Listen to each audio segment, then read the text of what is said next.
Hi guys, இந்த வீடியோவில் நம்ம வந்து ஃபியூஜி ஃபிலிம் அப்படிங்கிற பிராண்ட் ஒரு பாயிண்ட் ஷூட் கேமரா பார்த்து வந்து பார்க்க போகிறோம். இதோட மாடல் நேம் பார்த்தீங்கன்னா ஃபியூஜி ஃபிலிம் ஃபைன்ஃபிக்ஸ் Z800 EXR அப்படிங்கிறது இதோட மாடல் நேம். இது ஒரு fully touch screen point shoot camera. இது நான் சேல்ஸுக்கு தான் வந்து எடுத்துகிட்டு வந்திருக்கேன். ஸோ யாருக்காச்சும் வேணும்னா கமெண்ட் பண்ணுங்கள், நான் உங்களுக்கு டீட்டெயில்ஸ் சென்ட் பண்ணுறேன். இல்லைன்னா இந்த ஸ்க்ரீனில் இதோட QR கோடை ஸ்கேன் பண்ணிங்கன்னா டேரெக்டாக என்னோட இன்ஸ்டாகிராம் பேஜுக்கு உங்களுக்கு கொண்டு போயிடும். நீங்கள் அங்கே டேரெக்டாக வந்து பேசிக்கலாம். நம்ம பேசி நல்ல ஒரு ப்ரைஸில் உங்களுக்கு நான் வந்து முடிச்சு தர முடியும்.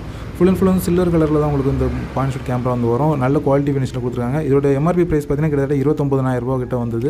இது வந்து ரொம்ப பழைய கேமரா, இயர்லி 2000 அந்த கேமரா. இப்போ வரைக்கும் மின் கண்டிஷன் நல்லாவே இருக்குது. பேட்டரி அப்புறம் சார்ஜர் மட்டும் நான் உங்களுக்கு தேர்ட் பார்ட்டி சார்ஜர் வந்து கொடுப்பேன். ஏன்னா ரொம்ப வருஷம் ஆனாலும் அந்த பேட்டரியும் சார்ஜர் வந்து போயிடுச்சு. ஸோ அதனால் வந்து உங்களுக்கு வந்து தேர்ட் பார்ட்டி சார்ஜர் அப்புறம் வந்து பேட்டரி ரெண்டுமே வந்து கொடுக்குறேன். ரெண்டுமே வந்து பிராண்ட் நியூ கண்டிஷன் வந்து உங்களுக்கு கொடுப்பேன். இதில் யூஸ் பண்ணக்கூடிய சென்சார் பார்த்தீங்கன்னா உங்களுக்கு CCTV சென்சார் வந்து யூஸ் பண்ணுறாங்க. 12 MP கேமரா இது கூட உங்களுக்கு நான் வந்து ஒரு பவுச் கொடுத்துறேன். ஸோ நீங்கள் வந்து ட்ராவலிங் எதை பற்றியும் கவலைப்பட தேவையில்லை. உங்களுக்கு கொரியர் பண்ணனாலும் நான் டேரெக்டாக வந்து கொரியர் பண்ணிடுவேன். DTDCலையோ இது வந்து இந்தியன் போஸ்ட்லேயும் நான் உங்களுக்கு வந்து கொரியர் பண்ணிவிடுவேன். ஸோ கண்டிஷன்ஸ் நீங்களே பார்க்கலாம். எங்கேயுமே சின்ன டேமேஜ் கூட கிடையாது. Very low shutter count. எங்கேயுமே மேக்ஸிமம் வந்து யூஸ் பண்ணலவங்க வந்து பிராண்ட் நியூ கண்டிஷனில் தான் வச்சுருந்தாங்க. ஸோ அதனால் யூஸ் பண்ணுறேன். இது ஸ்லைட் டு ஓப்பன் மாடல், ரொம்பவே அல்ட்ரா காம்பேக்ட் மாடல். இதில் பார்த்தீங்கன்னா Z அப்படிங்கிற அந்த சிம்பிள் மட்டும் உங்களுக்கு வந்து லைட் அப் ஆகும். பார்த்தீங்கன்னாலே தெரியும். ஸ்க்ரீன் ஃபுல்லுமே உங்களுக்கு வந்து டச் ஸ்க்ரீன் வரனால உங்களுக்கு வந்து எங்கேயுமே பட்டன்ஸ் வந்து மேக்ஸிமம் இருக்காது. டாப்பில் உங்களுக்கு வந்து ஷட்டர் பட்டன் அப்புறம் வந்து zoom in zoom out button மட்டும் தான் வந்து கொடுப்பாங்க. வீடியோ சேஞ்ச் பண்ணுறதுக்கானது ப்ரிவியூ பட்டன் அது மட்டும் தான் உங்களுக்கு டாப்பில் வரும். வேறு எதுவுமே உங்களுக்கு வராது. பாட்டமில் பார்த்தீங்கன்னா உங்களுக்கு வந்து ட்ரைபாட் மவுண்ட் ப்ளஸ் வந்து பேட்டரி போட டோர் மட்டும் தான் வரும். இதில் நீங்கள் எடுக்க ஃபோட்டோஸ் எல்லாமே பார்த்தீங்கன்னா கிட்டத்தட்ட பழைய ஃபிலிம் கேமராவில் எடுக்கிற மாதிரி தான் வரும். குவாலிட்டிஸ் ரொம்ப நல்லாவே இருக்கும். ஜூம் பண்ணி பார்க்குற கூட நல்லாயிருக்கும். ஃபிலிம் நீங்கள் வந்து ஃப்ளாஷ் போட்டு எடுத்திங்கன்னா இன்னுமே சூப்பராக இருக்கும். இதில் நிறைய மோட்ஸ் வந்துருக்கு.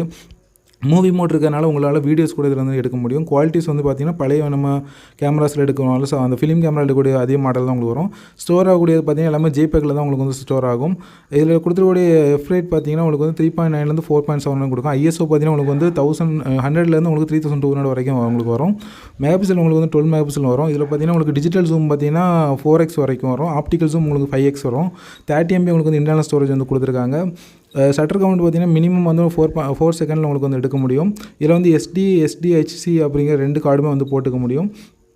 இதோட டைமென்ஷன் பார்த்திங்கன்னா உங்களுக்கு வந்து 98 mm உங்களுக்கு வந்து திக்னஸ் வித்து, 59 mm வந்து ஹைட், அப்புறம் வந்து 20 mm உங்களுக்கு வந்து திக்னஸ் வந்து வரும். ஸோ ஒரு நல்ல ஒரு கேமரா வாங்கணும்னு நினச்சிங்கன்னா சூப்பரான ஒரு கேமராவாக இருக்கும். கேமராவில் உங்களுக்கு வந்து ஒயிட் பேலன்ஸ் ப்ரீசெட் வந்து 6 வந்து கொடுத்துருக்காங்க. ஆஸ்பெக்ட் ரேஷியோ பொறுத்த வரைக்கும் 4:3 எடுக்கலாம், இல்லைனா 16:9 அப்படிங்கிற 2 ஆஸ்பெக்ட் ரேஷியோவில் உங்களால் வந்து எடுக்க முடியும். இதில் யூஸ் பண்ணுற ப்ராசஸர் பார்த்தீங்கன்னா EXR ப்ராசஸர் யூஸ் பண்ணியிருக்காங்க. ஸோ வந்து ஃபாஸ்ட்டாகவே உங்களுக்கு வந்து ப்ராசஸிங் ஸ்பீடு வந்து உங்களுக்கு இருக்கும்.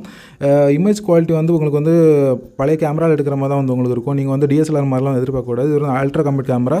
ஸோ வாங்க நினச்சிங்கன்னா கான்டெக்ட் பண்ணுங்கள், நான் உங்களுக்கு வந்து நல்ல ப்ரைஸில் பண்ணி தரேன். ஸோ இந்த வீடியோ அவ்வளோதாங்க. இந்த வீடியோ உங்களுக்கு பிடிச்சிருந்தேன்னா like, share, comment and subscribe பண்ணிவிடுங்க. மீண்டும் அடுத்த வீடியோவில் பார்க்கலாம். நன்றி, வணக்கம்.